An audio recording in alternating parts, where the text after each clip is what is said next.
Hello, and welcome to the Divorced Dadvocate, divorce support for dads, where we help dads create a healthy and less traumatic divorce. My name is Jude Sandoval, and I'm your host. I created this podcast and the Divorced Advocate community as a result of my own high conflict divorce, and because you as a dad deserve all the resources necessary to thrive through this challenging time. I encourage you to check out our website at thedivorcedadvocate.com, where there are resources that correspond to this episode, as well as free access to our membership community, where you will find live meetings, free workshops and courses, private discussion groups, and more. And now, on to this week's episode. Hello, and welcome to this week's episode.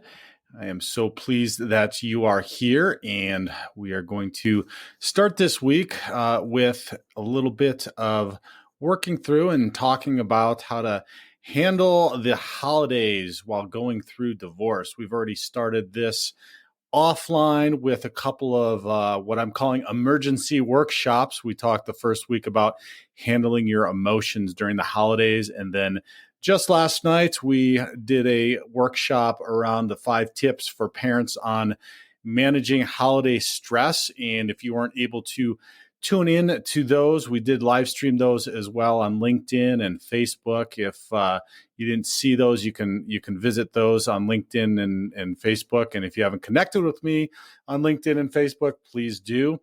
Or if you want to see the replay, you can check that out at the website under the podcasts tab, under the membership podcast area there. And if you're not already a member, check it out. There's a free trial going on right now that you can get access to all of the resources that the Divorced Advocate community has at the website for free. So check that out as well. And on that note, let's jump into today's topic, which is, I'm going to take it to the next, not the next level, but just something else, which is 6 tips for a stress-free holiday season. And, you know, for many people, the quote, most lovely time of the year can quickly morph into the quote, most stressful period of the year. And typically holiday stressors, when combined with a mental condition, can trigger an optimal tornado of heightened stressors, illnesses, and difficulties if we don't manage those effectively. And during the holiday periods, there are potential dangers at every turn. And you throw in the fact that you're going through a divorce and things are changing rapidly and things are kind of chaotic and uncertain, and that just adds to it. All that, all these circumstances also can be exacerbated by symptoms of people who suffer depression or anxiety, PTSD, or any other psychological disorders. And so holiday stress factors can also include complex and challenging family dynamics at family functions, or grief over the loss of a loved one, or grief over the loss of a relationship or a family dynamic, or simply trying to live up to the unrealistic expectations of the quote ideal holiday. There's an interesting statistic here from Lifehack, and they say, quote, are your holidays filled with relaxation and quality time with family, or are you resorting to drinking a little too much eggnog to make it through? If you are, you're not alone. 90% of Americans who completed a survey indicated that they feel stressed during the holidays, and 24% experience difficulty with family members. So, you know, while this festive season is filled with joy, the sheer number of activities and errands that we're going to go through to be prepared for the festivities can be really, really hectic. But don't fret. There's some things you can do to ensure the holiday season is going to be packed with more fun than stress and anxiety. So let's talk about that. Let's go through these 6 tips for a stress-free holiday season. Number 1, and this is a big one that I've really started to work into my life over, let's see, about the last year and a half since I was working with a coach. And yes, I am a coach and I work with a coach. It's just become a lifestyle now because I see the benefits of getting some help in my life. But that is to plan and create a working holiday schedule. And some of you regular listeners may have heard me talking about block scheduling and putting your daily routines and all of what you're going to do into a schedule and into your calendar so that you're paying attention to what you've got going on all the time and maximizing the time in your day that you're doing different tasks, and also being able to account for those as well, because what gets measured gets done. And so, having this plan for the holidays is going to, prior to getting into it, is going to help you to organize everything so that you're not caught off guard. And, this includes all of the events that you might be required to, or that you're being requested of going to. And we're going to talk a little bit about saying no to some of these coming up in one of the next tips, but also being on top of and organized in things, particularly during this transitionary period, whether you're going through the divorce at this time right now and things are uncertain, or even if you're post-divorce and this kind of new routines, or you're creating new experiences for the kids, or it's just a little bit different than the dynamic that you've been experiencing when you were all together as a family. So, instead of burying your head in the sand or drinking too much eggnog, like my intro stated, just pay attention to this stuff. Plan ahead, plan accordingly, and it's gonna keep you from getting caught off. A couple of things. One, getting caught off guard at the last minute and maybe missing something, or not showing up how you want to, or not getting a plan or figuring stuff out. And we definitely don't want to do that. The other thing it's going to allow you to do is really be able to communicate what's going on with the kiddos. Because, hey, if you can imagine the feelings and emotions that you're going through, and the uncertainty and potentially sadness or whatever grieving process you're going through during this, your kiddos are as well. So sharing with them kind of the expectations around what's going to happen during the holiday season is a really phenomenal way to just quell some of those fears that they'll have. And putting the schedule together, creating the holiday schedule, knowing what you're doing personally, like when you're buying presents, what parties you're going to, et cetera, but also what that schedule is going to look like with your ex or your soon-to-be ex, and communicating that with the kiddos as to who's going to be with who on what day.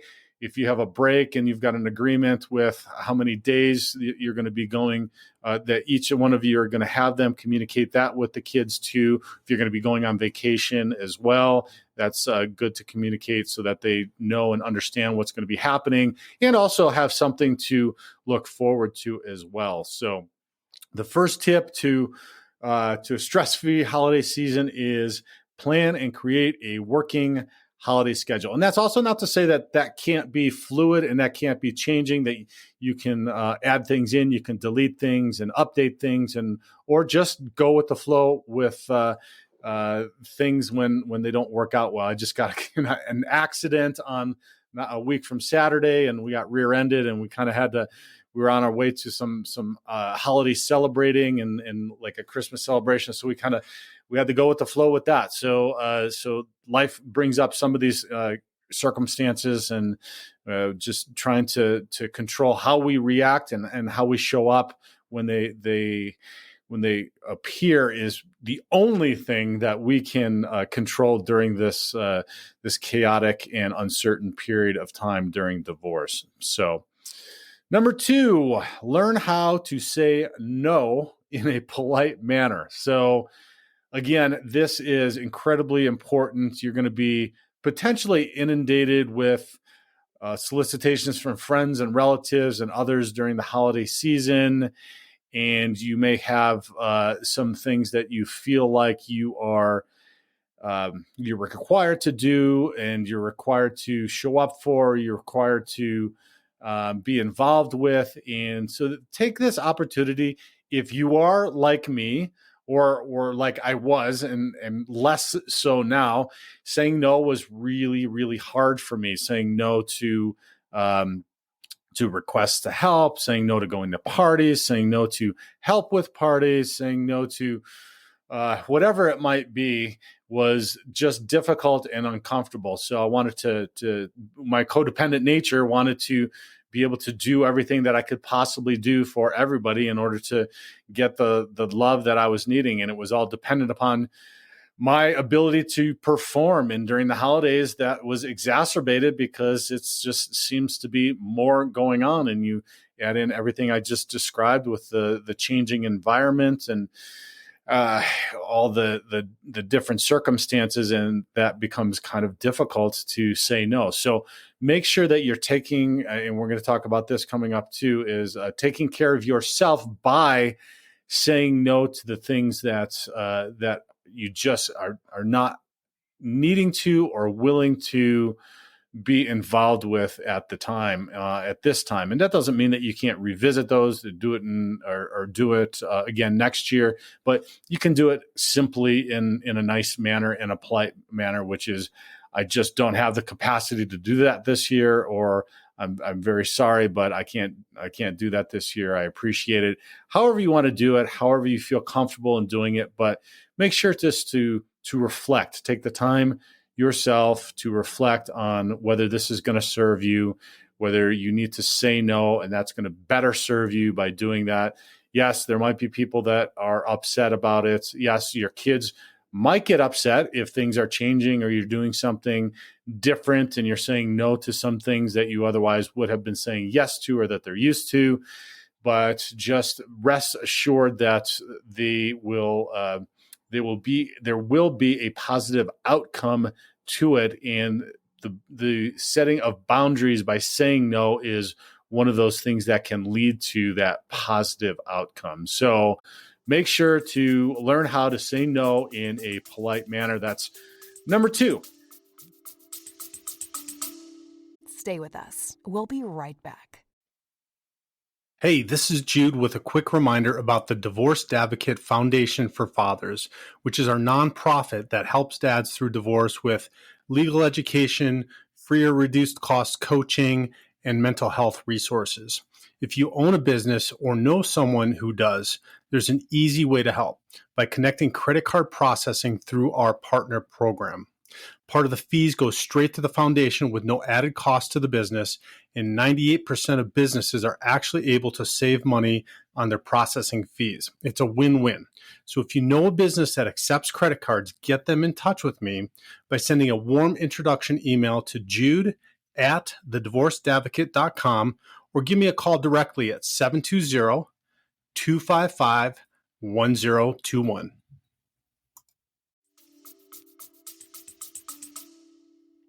Number 3 tip for a stress-free holiday season: define and adhere to a budget. I was just reading this week something about the massive increase in debt that is happening, credit card debt, particularly with Americans right now since the pandemic. So I don't want to speculate as to what that might be or why that might be with some of these, this record inflation and some of these economic challenges that we're facing, I'm sure are part of it. But the holidays always seem, with our commercialized society in general, about purchasing and buying things and going through stuff. But the worry of money is already exacerbated. I'm not telling you during divorce, I'm not telling you probably anything that you're not already experiencing. It's a simple math equation. One household into 2 households equals less money and more expenses. So worrying about money during the holiday season probably is not something that we want to add to this already challenging burden that we have. So make sure to create a budget.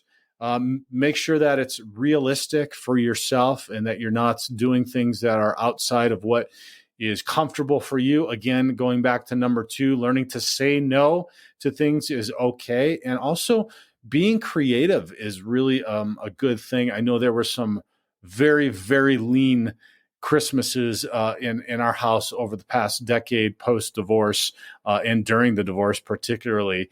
That was very challenging, and I had to come up with some creative ways to to still celebrate the season and stay in the spirit of the season, and still make it something that was memorable for my daughters. And I really can look back now and say some of the stuff that I had no idea would have such an impact. Some of those creative and silly things that we did simply out of necessity are some of the things that they remembered, and they do remember, that they comment on, and that we continue to do now, more than the other things or the other gifts or some of the other stuff that I thought would be more meaningful for them. So this just goes to the point of trusting in the process, that there is something happening and working in our lives and in our kids' lives that we don't know. We don't know what the positive outcomes are going to be for them, and what their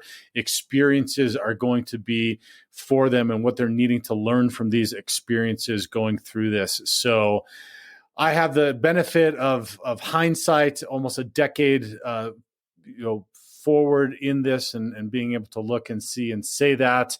I know if you're in the middle of this, that is hard to see, and it might be incredibly hard to grasp, particularly with all of these emotions and feelings coming up, and maybe some shame and guilt throughout this. But I assure you that there are positive outcomes ahead, and doing stuff like creatively finding experiences, or doing things like homemade gifts, or finding experiences as opposed to buying something for the kiddos, or in a way that you can celebrate the season, can be a really phenomenal way in which to assist you in defining and adhering a budget that's going to be comfortable for you through this holiday season. Now, that's also not to say that there might be a little bit of pushback or disappointment from kids, but they are resilient. And I know that if you're listening to this and you're trying to do the best thing that you can possibly do to get through this, that's going to bring up emotions. For me, it was emotions of shame and feeling like I'm not a good dad, and that there's something wrong with me. And that is a difficult thing. Just know there's nothing wrong with you. There is nothing wrong with the father that you are, and you are working incredibly hard and making a great effort. And by doing it differently, doing it creatively, creating experiences that are meaningful and less about things is a positive thing, particularly in the commercialized emphasis of the season, and just basically the commercialization and the retail mentality around this whole holiday season. So keep that in mind. Try to reframe your mindset around that. And we're going to talk about in step 6 how we can do that a little bit. But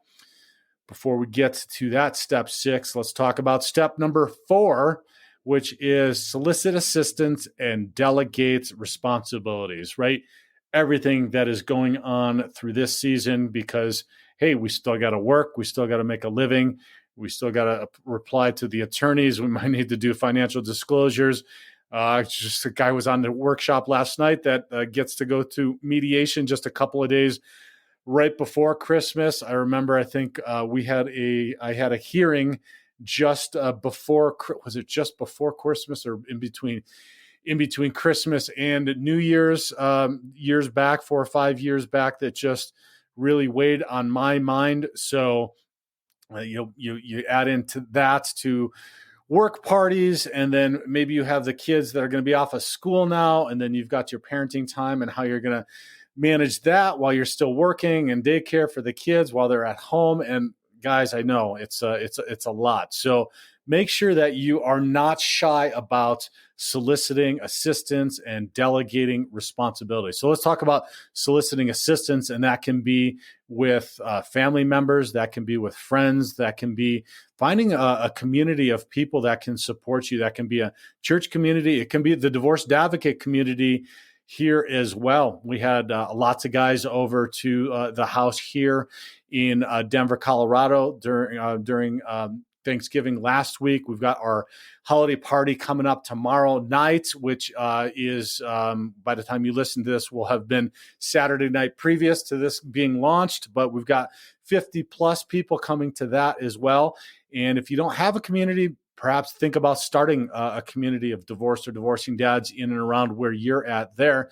Part of my journey and experience was starting to do that because I could not find the community of divorced or divorcing dads and the resources that I needed. And so I started this divorced advocate community to be able to give you guys the community that you deserved and that you needed going through this process. So, hey, no better time. And if we can't find it, we create it, right? So don't be afraid to solicit that assistance and get involved in our community with the free group coaching that we do on a semi-monthly meeting every month. We've also got the workshops going on as well. Check all those out under the events page that we have at the divorcedadvocate.com website. You'll see we've got office hours for members as well to just show up and talk about anything that you've got going on.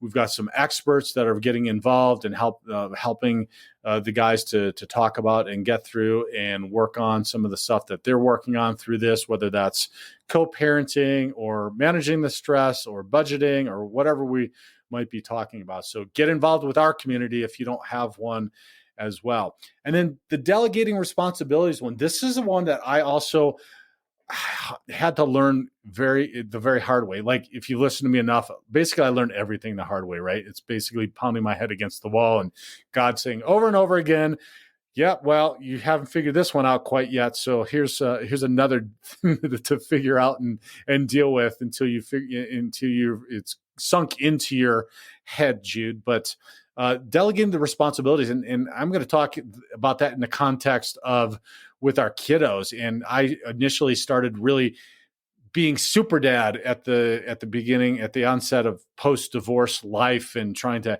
handle everything and get it done and not show any weakness or emotions to my daughters, and making sure that experience was going to be exactly the same that they experienced their whole life, and not dealing with all the feelings and emotions that I was coming up because I was just going to be strong and suck it up and deal with it and be a man. And, that was just a recipe for disaster because I literally burnt myself out and got sick and made myself miserable and upset. And then that would lead to just, unhealthy interactions and blowing up because I just was so stressed out. So I say all of that to say soliciting responsibilities to the kiddos, it can be a really good opportunity to help them to get involved with this this time of the season. And if the kids are off school and they have time on their hands, it's and you're needing to send out your Christmas cards. I'm just going to use this as an example.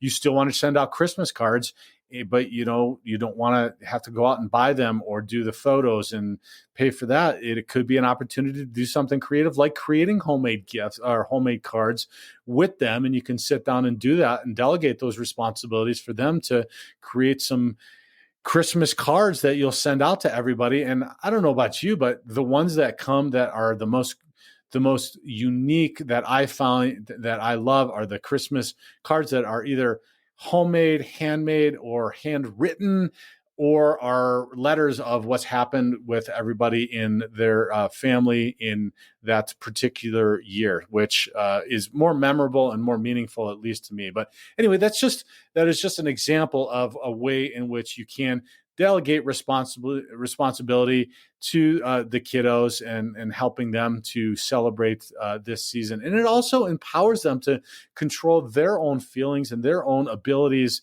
throughout this as well, and models for them getting through this challenging time in a positive and creative way. This is a creative opportunity in divorce, and I talk about that in the Dad's Divorce Blueprint course that we go through and that you can find in the app as well. If you're a member, you got free access to that course in the mobile app.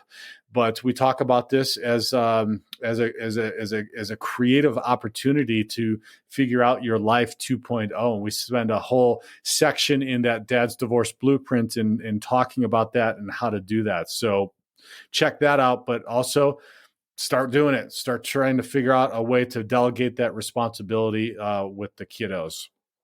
All right, that's number 4. Number 5 is set aside time for yourself and self-care.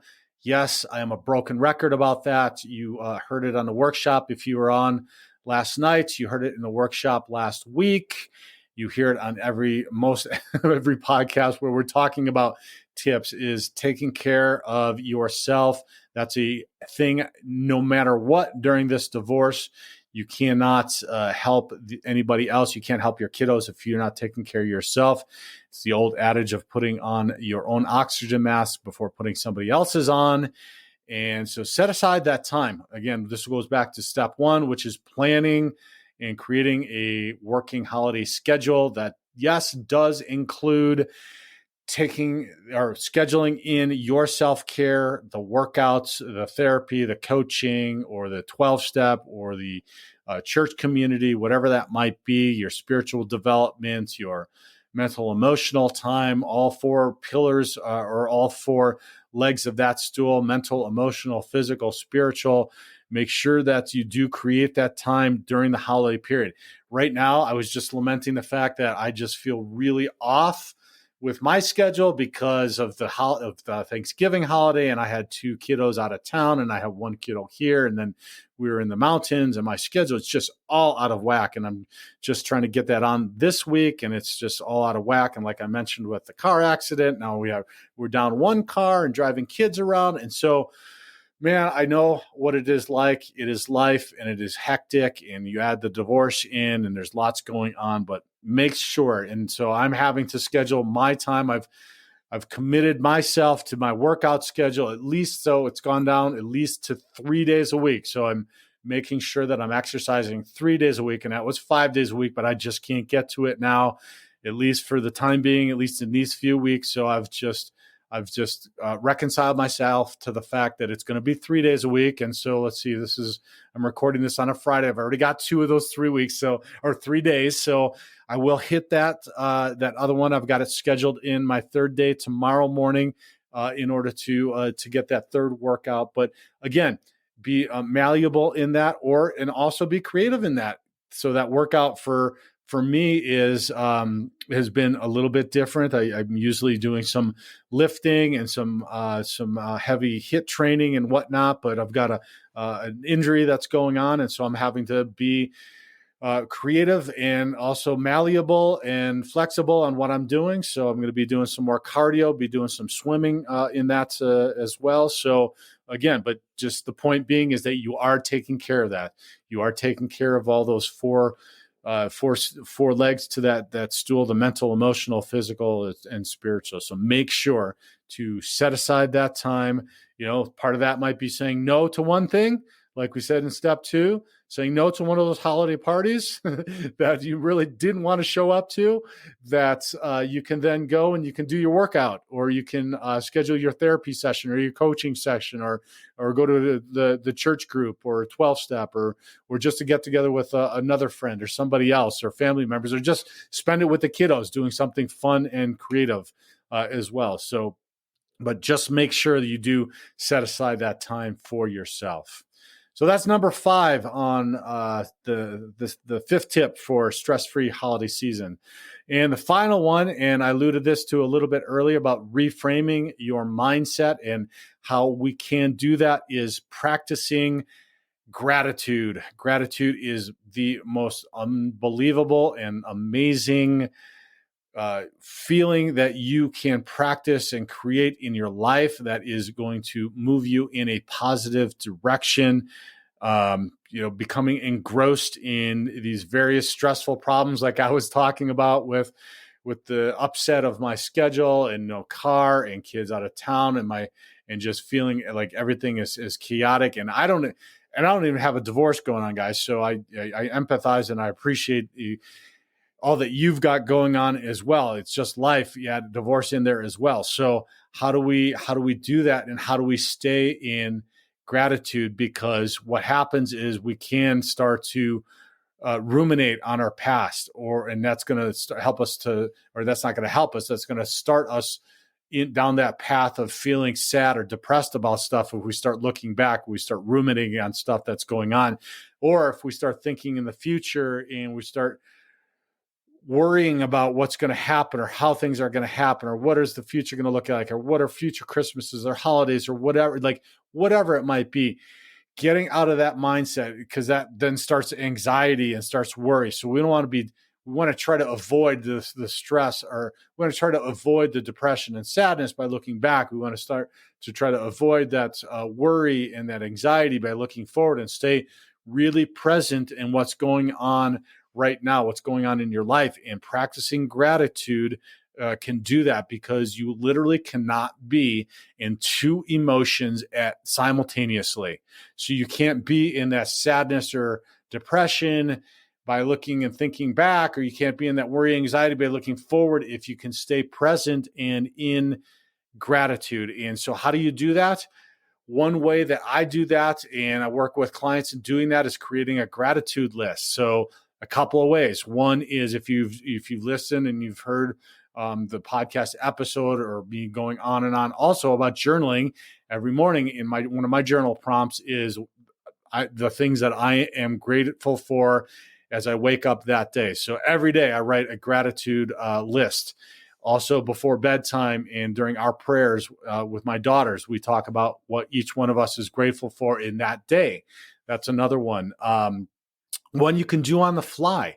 And this is a great one, particularly during when these emotions are coming up and they're really challenging, and they happen probably, at least for me, they did during times that were really, really inconvenient, that you can stop and you can, it's called a pattern interrupt. You can interrupt that emotion by simply getting through that emotion for the 20 seconds. You could do it through breathing, but then if you continue to feel like you're ruminating in that, or you're staying in that depression or anxiety or whatever that emotion is, you can interrupt that pattern by writing out and just taking 5 minutes. It doesn't even have to be 5 minutes. It could be 1 minute. As many things that you are grateful for that come to your mind in that moment. And look, it doesn't have to be complicated. You don't have to overthink it. It can be, I'm grateful for the opportunity to be grateful. I'm grateful for the pen and paper that I have to write it down, or the cell phone I have that I can call to reach out to somebody, or I can text somebody to be to get some help, or that I've got a warm office, or I have the ability to communicate with you guys through this podcast platform, or through the membership community, or whatever it is. Just write that list of everything that it's a consciousness of thought, anything that comes into your mind. I'm grateful for my kiddos. I'm grateful for the holiday season. I'm grateful. Just write as many as you can. If you can write 100, then what that's going to do is that's going to pull you, it's going to reframe you, it's going to pattern interrupt your neural pathways in going back to that emotional thinking of whatever it was that brought up that sad emotion, depressed emotion, anxious, worried, whatever it is that's coming up, and bring you into gratitude and bring you into that present moment. I'm telling you, it is an absolutely miraculous way in which to change the way in which your thoughts are going on the fly. So you can do that. You can do that on your phone. You can write a list electronically on your phone. I think it's great to do it pen to paper. There's something about pen to paper that makes it even more impactful, because it's tactile and it registers somatically in your body as well. So if you can do that, if you have an office or a comfortable space where you can do it with pen to paper, that is even better. But if not, just even do it in your mind and count out the number of things that you are grateful as you go through those. So that is number 6, which is practice gratitude. So let's review those briefly. And that is number 1. The first tip for a stress-free holiday season is plan and create a working holiday schedule. Block that schedule out. Make sure to put that in there, because if not, things can get stressful because it becomes chaotic and crazy. Number 2, learn how to say no in a polite manner.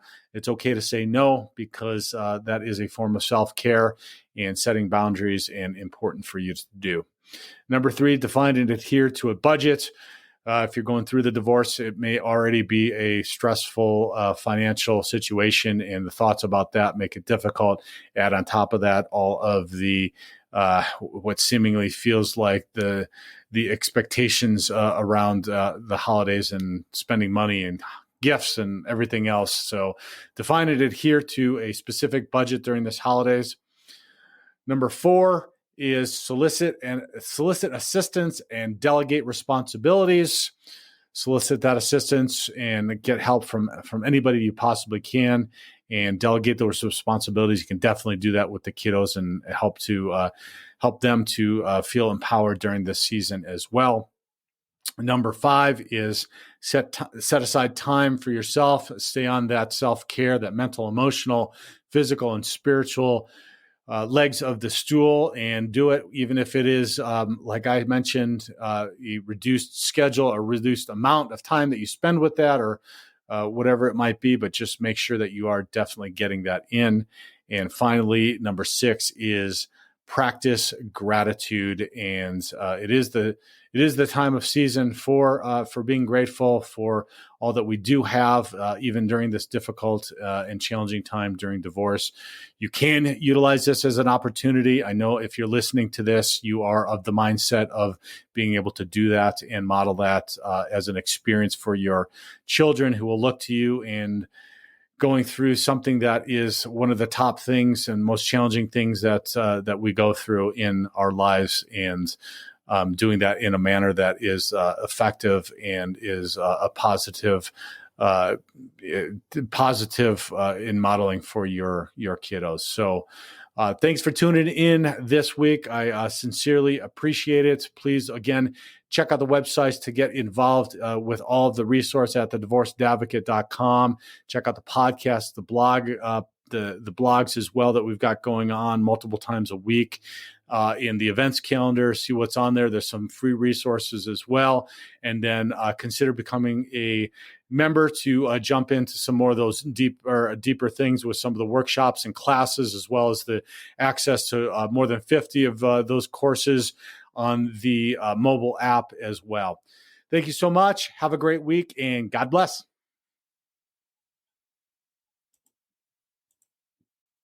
To hear the rest of this episode and access the corresponding resources, visit thedivorcedadvocate.com and become a member of our community. It's free to join and will provide you with the resources you deserve as a divorced or divorcing dad.